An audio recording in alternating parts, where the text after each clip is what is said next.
Bıçıv baran. Baray. Ha. Gastafa. RBA Chuanan. Bose.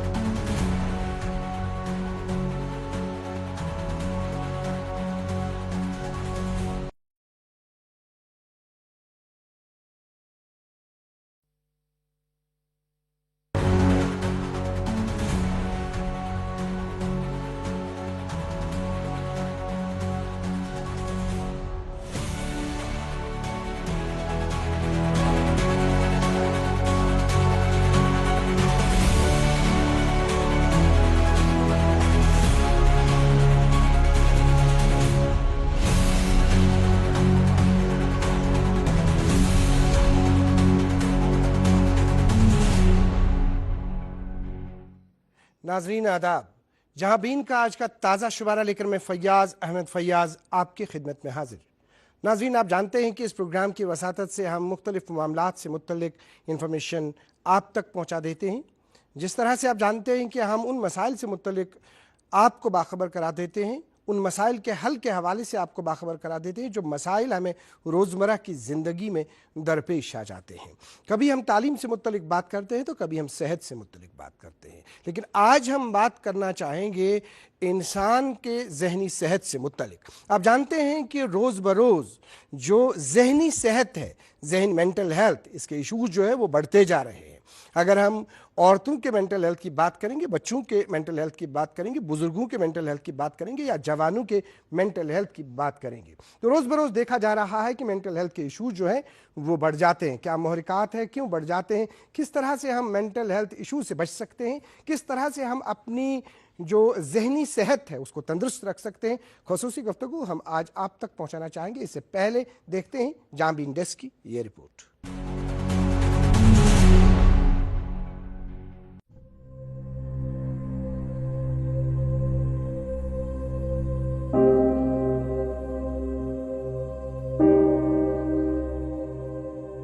Kashmir में जहनी सेहत का मसला सेहत-ए-आमा के लिए एक संगीन मामला बन गया है। माहिरीन ने तहकीक में पाया है कि वादी की बालिग आबादी में 11% से जायद लोग जहनी तकालीफ का शिकार हैं, जबकि खवातीन में ये शरह मर्दों के मुकाबले में ज्यादा पाई गई है। इसके साथ साथ तहकीक से ये बात भी सामने आई है कि वादी के 40% से जायद बालिग उम्र के अफराद सदमे के बाद की कैफियत की अलामात से जूझ रहे हैं। दूसरी तरफ खित्ते में माहिरीन नफ्सियात की तादाद कम होने की वजह से ऐसे अफराद की तकालीफ में मजीद इजाफा हो रहा है। इसका एक और भी पहलू मेंटल स्टिग्मा है। कई जहनी बीमारियों में मुब्तला अफराद पहले मरहले में तिब्बी मदद हासिल करने के बजाय तावीज़ या तिलिस्मात से मदद हासिल करने की पहल करते हैं। ये सब जहनी तकालीफ में मुब्तला लोगों की बेखबरी और घबराहट का नतीजा है। हुकूमत ने इस सब से निमटने के लिए हेल्पलाइंस का आगाज किया है, ताहम इन हेल्पलाइंस को काबिल रसाई और बिलखुसूस खवातीन के लिए काबिल इस्तेमाल बनाने के लिए कई ठोस कार्रवाइयां करना बाकी है। ये थी जहां भी डेस्क की रिपोर्ट।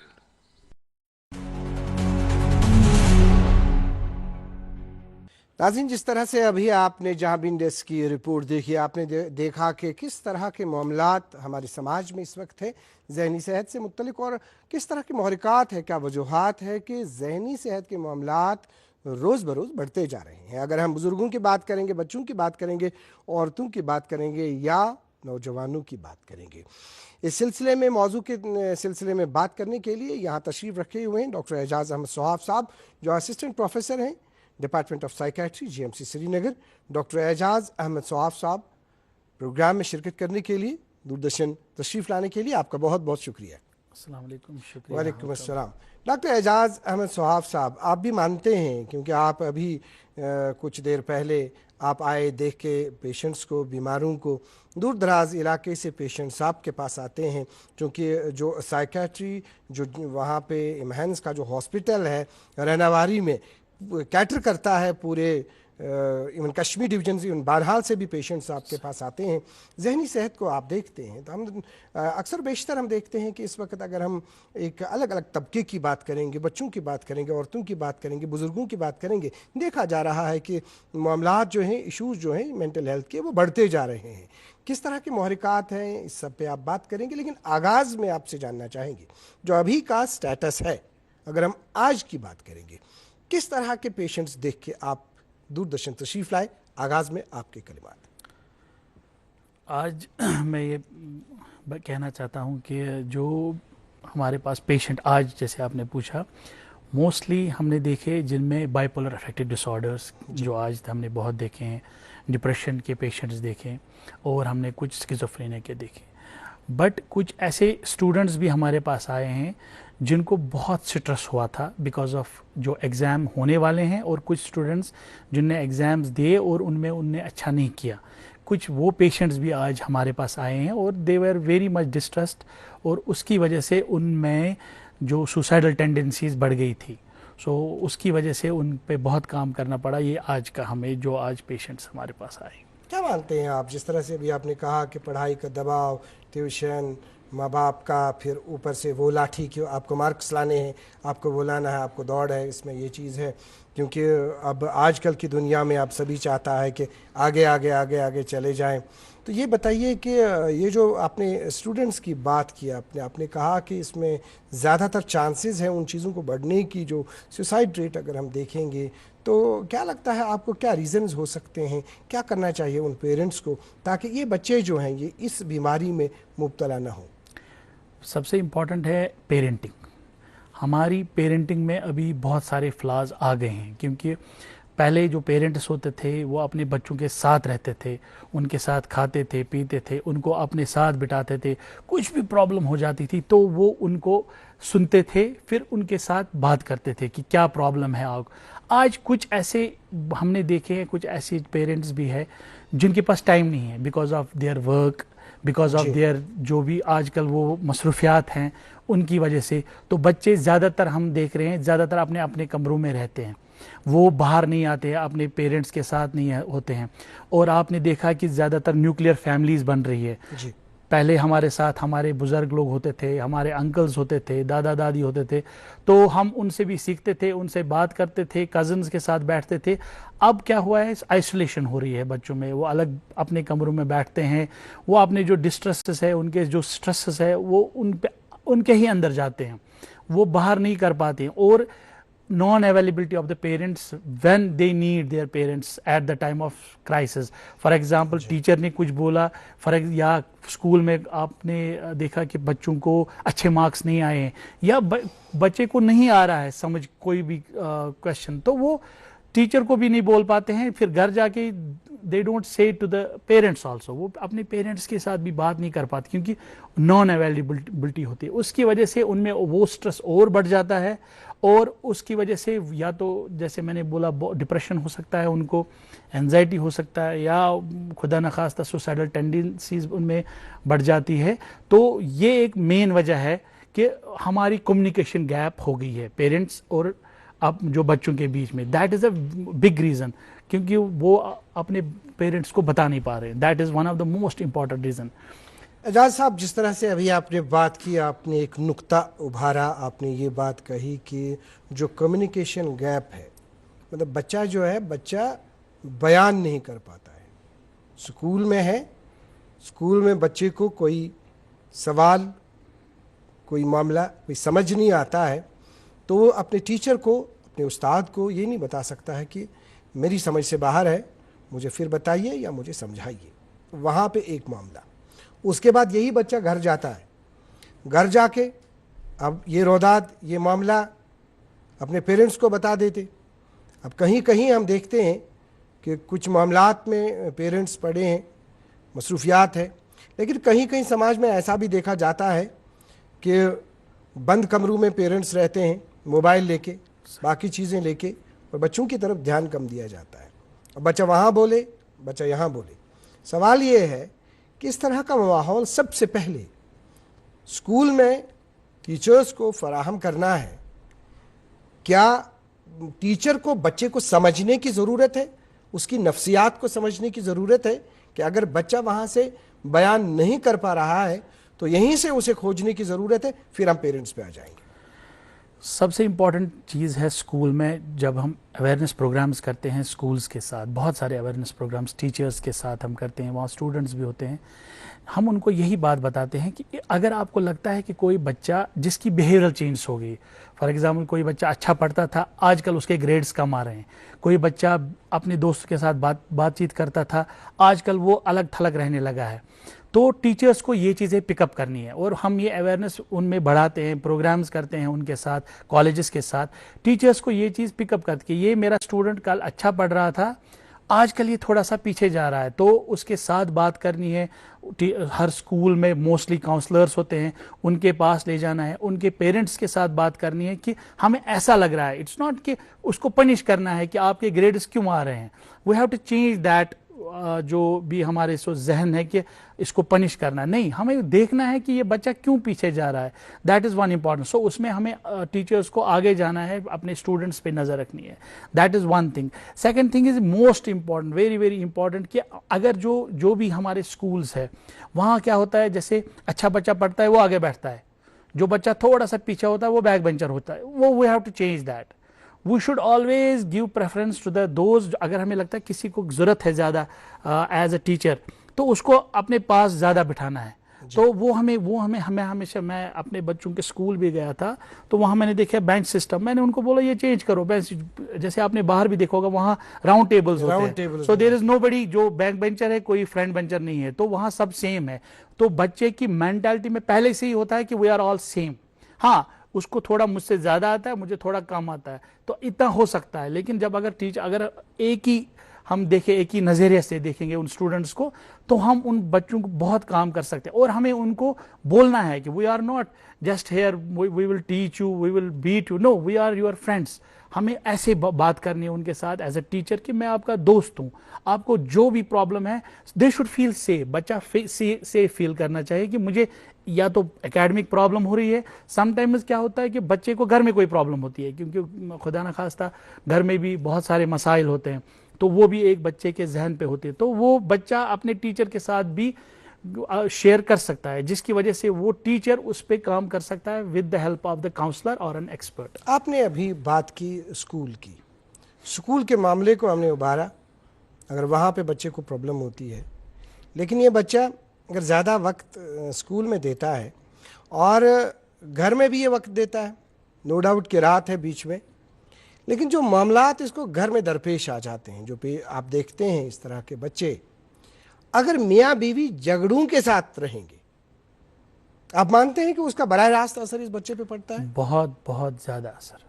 अगर हम देखते हैं कि अगर भी कोई भी कॉन्फ्लिक्ट घर में है, तो डेफिनेटली हमने देखे हैं ऐसे पेशेंट्स, जो बच्चे, लड़के और लड़कियां जो हमारे पास फिर आते हैं, सेल्फ हार्म करके आते हैं, डिप्रेशन में आ जाते हैं, कुछ लोग तो अनकॉन्शियस स्पेल्स करके आते हैं, जिनको हम चक्कर बोलते हैं कश्मीरी में, चक्कर छुकीवान।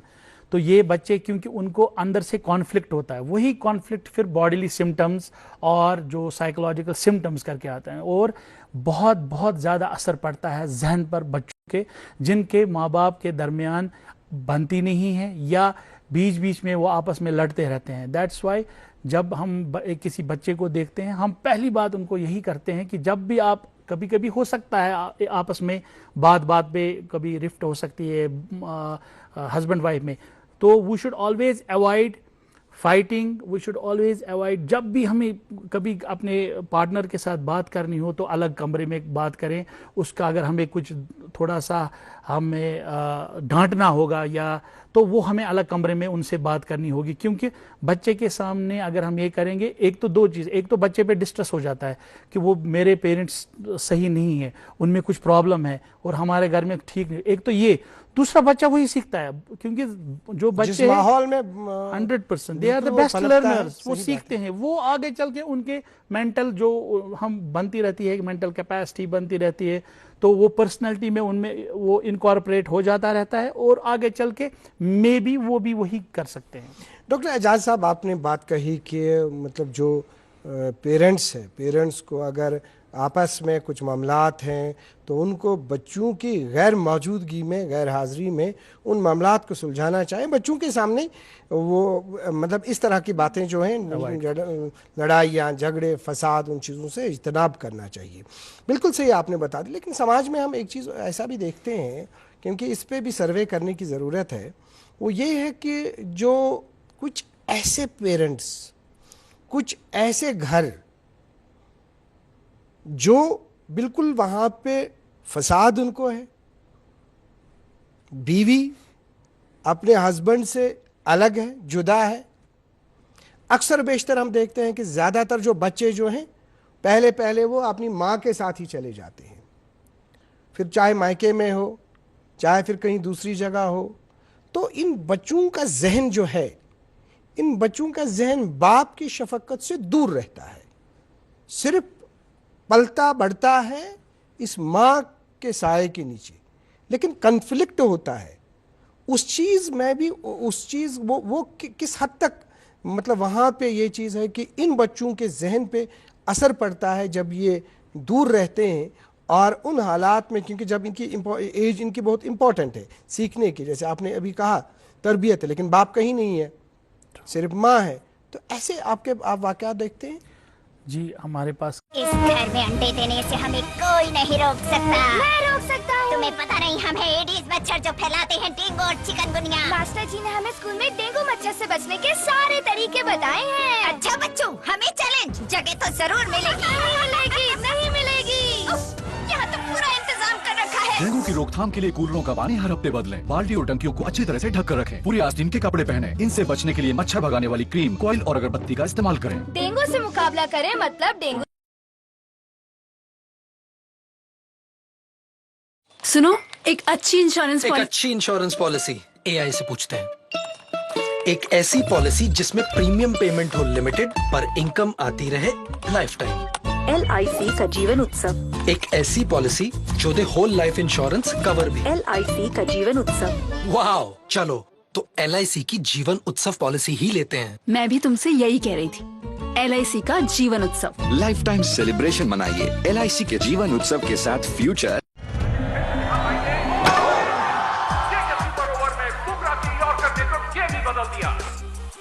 और जानते हो बुमराह का गेम किसने बदला? स्ट्रॉन्ग दीवार ने। रफ्तार है तेरी लगती विकेट्स की ढेरी, उधर से अपने गेम बदल दे। JK super cement, build strong. कभी हस्बैंड वाइफ जो आते हैं, हस्बैंड या तो डिप्रेशन में होते हैं या वाइफ डिप्रेशन में होती है, वो बोलते हैं कि हमारे आपस में बनती नहीं है and they are thinking for divorce. वो डिवोर्स के बारे में सोचते रहते हैं। लेकिन वी ऑलवेज ट्राई, हम हमेशा करते हैं कोशिश कि वो उनके बीच में अगर कुछ कॉन्फ्लिक्ट है वो दूर हो जाए, क्योंकि हम उनको ये पहले ही बताते हैं कि आपके अलग रहने से, वेदर ये डिवोर्स हो या सेपरेशन हो, आपके अलग थलग रहने से बहुत असर पड़ेगा बच्चे की जहन पर, उसके सेहत पर।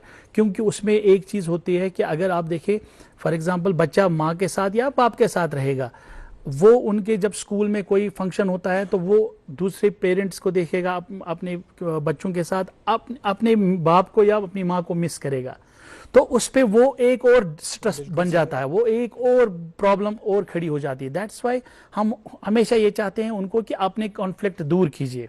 That is the most important thing. और दूसरा है कि बच्चों के सामने जो भी अगर कोई भी, मतलब बच्चों के लिए कम से कम ये कॉन्फ्लिक्ट्स में आप रुकना चाहूँगा डॉक्टर साहब इधर आपको, कि आपने एक शेर सुना होगा, वैसे हम डिस्कशन में ज़्यादा शेर व शायरी नहीं करते हैं, लेकिन ज़रूरी यहाँ पे इस बात की मतलब महसूस मुझे होता है कि कहूँ, बच्चे की तरबियत अगर जाहिल के हाथ में, समझो कि तेग बरा कातिल के हाथ में। यानी बच्चे की तरबियत अगर जाहिल के हाथ में है, आप समझिए कि तेग है उसके पास, बच्चा कत्ल हो रहा है। तो ये कहने का मकसद है कि अगर अब कहीं पे मियाँ बीवी अलग अलग है तो बच्चे पे असर पड़ा। अब जो ये पौध है, मान लेते हैं मियाँ बीवी है, अब इनके 3 बच्चे हैं, ये 3 बच्चे इनके कन्फ्लिक्ट हो गया, बाप अपने हालात में चला गया अपने घर में, ये बीवी इनकी जो है अकेले पाल रही है इन बच्चों को।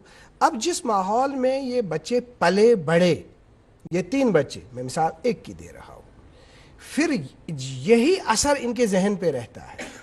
अब इन बच्चों को जब बाप से पहले ही दूर रहे, अब वालिदैन के साथ, बाप के साथ किस तरह से पेश आना है, उसकी शफकत क्या है, इन्होंने देखा ही नहीं, इनको पता ही नहीं है। अब आगे इनकी जानिब से जनरेशन होगी। तो क्या मानते हैं आप ये बच्चे कल फ्यूचर में, देखिए तबाही कितनी हो रही है, क्या आप मानते हैं कि ये बच्चे फिर अच्छी परवरिश कर सकते हैं?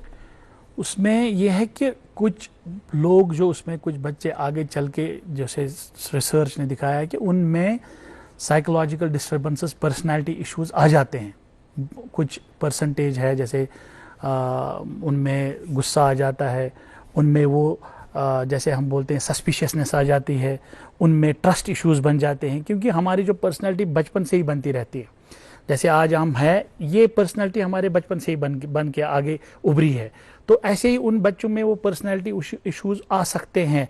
लेकिन अगर जैसे अगर सिंगल मदर हो या अगर फादर जो उनकी परवरिश करे इन विद हेल्प ऑफ अगर उनके ग्रैंड पेरेंट्स है या अगर वो उनमें वो चीज़ें इनकॉर्पोरेट अच्छी तरह करे तो बच्चे भी अच्छे हो सकते हैं। लेकिन 100% मैंने देखा है कि जो हमारे पास बच्चे आते हैं पेशेंट्स में, उनमें बहुत सारे जो जिनके कॉन्फ्लिक्ट्स हुए हैं, डिवोर्सीज, जो उनके बच्चे हैं, उनमें साइकोलॉजिकल इश्यूज आ जाते हैं। There is no doubt in that, उनमें आ जाते हैं, क्योंकि they always need both parents. बच्चे हमेशा दोनों पेरेंट्स को चाहता है कि वो हो। बात करना चाहेंगे कि अब हम बच्चों से बढ़ के आगे की तरफ हम औरत पे आ जाएंगे। ये जो औरत है, मान लेते हैं ये मरकजी किरदार है, बच्चे को बराह रास्त वाबस्तगी अपनी माँ के साथ, हस्बैंड को वाबस्तगी अपनी शरीक हयात के साथ, जब बाकी जो वहाँ पे अफराद खाना है उनको डायरेक्टली वाबस्तगी इसी औरत के साथ। भाई बहन से ना मिले तो कोई दिक्कत नहीं, भाई बहन से कुछ दूरी इख्तियार करे तो कोई दिक्कत नहीं, लेकिन इस औरत से अगर एक हस्बैंड दूरी इख्तियार करता है तो घर बर्बाद होता है, बच्चा दूरी इख्तियार करता है तो परवरिश से दूर रहता है, बाकी कोई माँ है वो दूर रहती है तो घर के हालात बिगड़ जाते हैं। तो सेंट्रल पॉइंट है ये, जिम्मेदारियां इस पे है। समाज में हम ये भी देखते हैं इस वक्त कि जो औरतें हैं, औरतों के हवाले से ये देखा जाता है कि जो उनकी जहनी सेहत है वो भी रोज़ बरोज़ देखा जा रहा है कि उसमें बढ़ोतरी हो रही है। आप मानते हैं इस बात को डॉक्टर साहब? जी, जो एक ख़वातीन का जहनी सेहत है वो आजकल हम देख रहे हैं कि अगर आप देखेंगे डिप्रेशन भी ख़वातीन में ज़्यादा पाया जाता है, अगर हम एंजाइटी इश्यूज़ भी देखते हैं उनमें ज़्यादा पाया जाता है। तो ये तो एक होता है कि जब एक हम नॉर्मल लाइफ में देखते हैं, जैसे फॉर एग्जांपल अगर किसी फीमेल में उनकी शादी हो रही है, पहले ही तो उनको दूसरे घर जाना होता है, एक एडजस्टमेंट इश्यूज स्टार्ट हो जाते हैं, वहाँ के अलग माहौल होता है, घर में अलग माहौल होता है, तो उस ख़वातीन को वहाँ पर बहुत एडजस्ट करना पड़ता है, वहाँ के माहौल के हिसाब से अपने आप को ढालना पड़ता है, वहाँ के मिजाज के हिसाब से जहाँ जो भी वहाँ रहते होंगे उनके हिसाब से अपने आप को ढालना होता है। तो ये एक बहुत बड़ा चैलेंज होता है उनके लिए, तो वो उनको करना पड़ता है और उसकी वजह से उन पे एक बहुत बड़ा दबाव पड़ता है। That is one. Second thing is, उसके बाद अगर उनके खावंद उनके साथ ठीक रहते हैं, उनका ख्याल कम से कम पूछना होता है कैसे है आप ठीक हो, या कहीं उनके साथ जैसे एक फ्रेंड के हिसाब से उनके साथ रहना है, उनको वो अगर कोई प्रॉब्लम है वो डिस्कस करनी है, तो वो ठीक रह सकते हैं।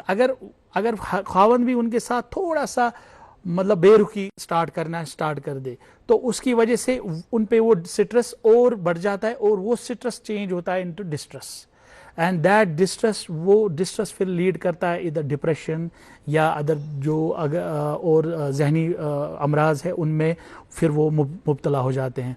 और कुछ हमारे पास आते हैं जो ख़वातीन हमारे पास आते हैं, उनमें सबसे हमने ज़्यादा मैंने ये देखा अपने क्लिनिकल जो एक्सपीरियंस है पेशेंट्स में, ओपीडीज़ में, वो यही यूज़ वर्ड करते हैं कि हमारे जो खावंद है हमारा ख्याल नहीं रखते।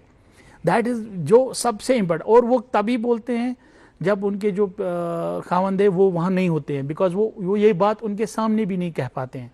सो उन पे वो दबाव बन जाता है, क्योंकि उन पे बहुत सारी जिम्मेदारियाँ होती हैं। जैसे आपने सही बोला, एक तो खावंद की जिम्मेदारियाँ, उसके बाद जो इनलाज है उनकी जिम्मेदारियाँ, फिर अगर बच्चे हो तो उनके बाद उनके जो स्कूल जाना है, कैसे क्या करना है, मैनेज करना है, और सबसे इम्पोर्टेंट बात अगर हाउस वाइफ है तो उस पर भी बहुत जिम्मेदारियाँ है। लेकिन अगर वो वर्किंग है तो उन पे और ज़्यादा, क्योंकि उन पे फिर ऑफिस का दबाव भी होता है, तो इसलिए ख़वातीन को ये जहनी अमराज में मुब्तला होना है ये इस वक्त बहुत ज़्यादा हो रहा है। बिल्कुल सही।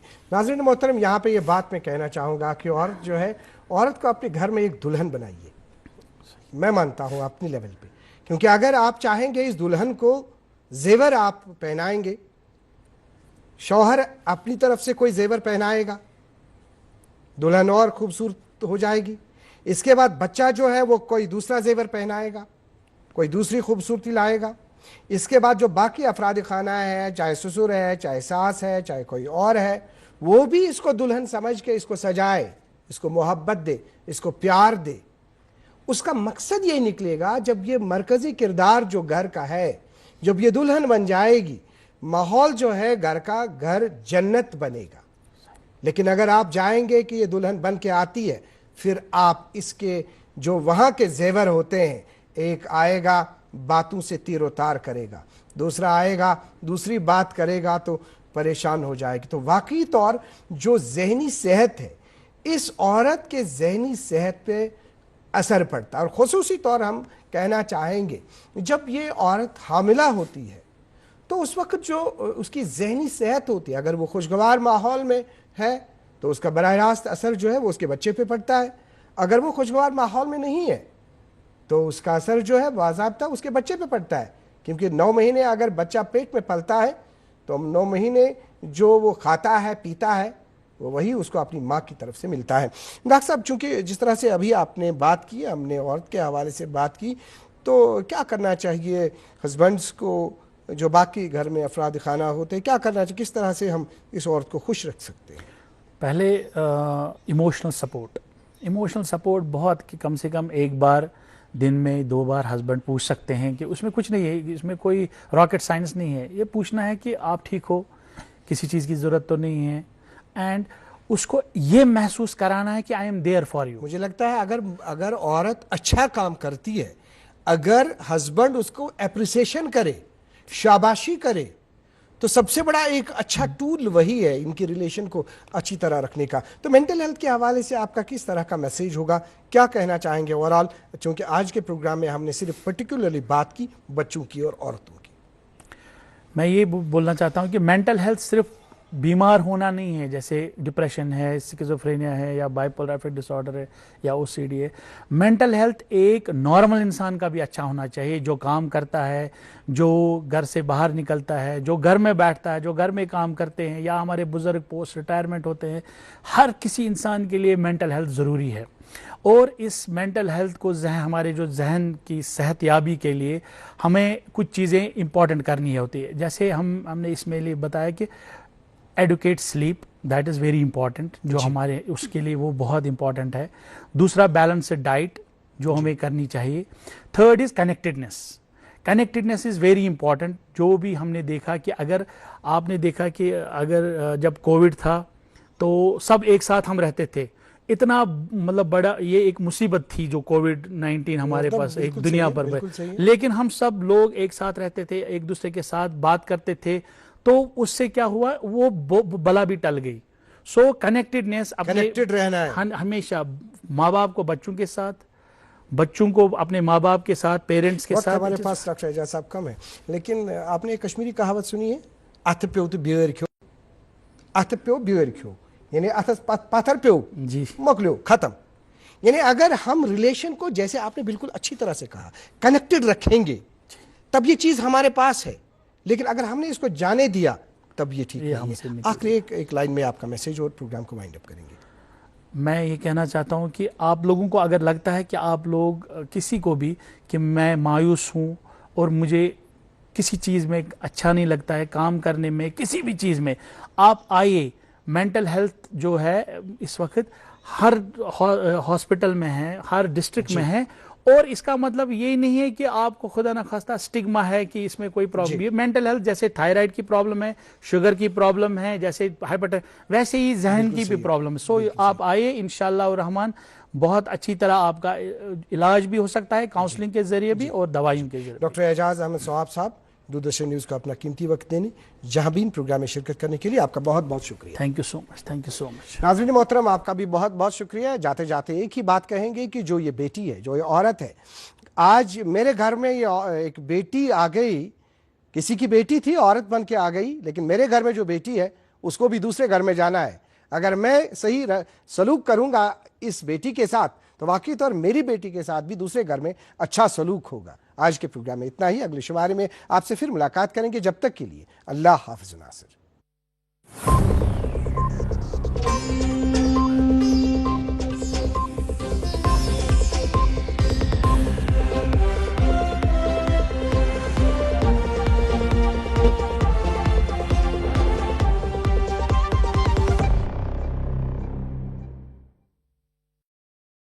रखे ध्यान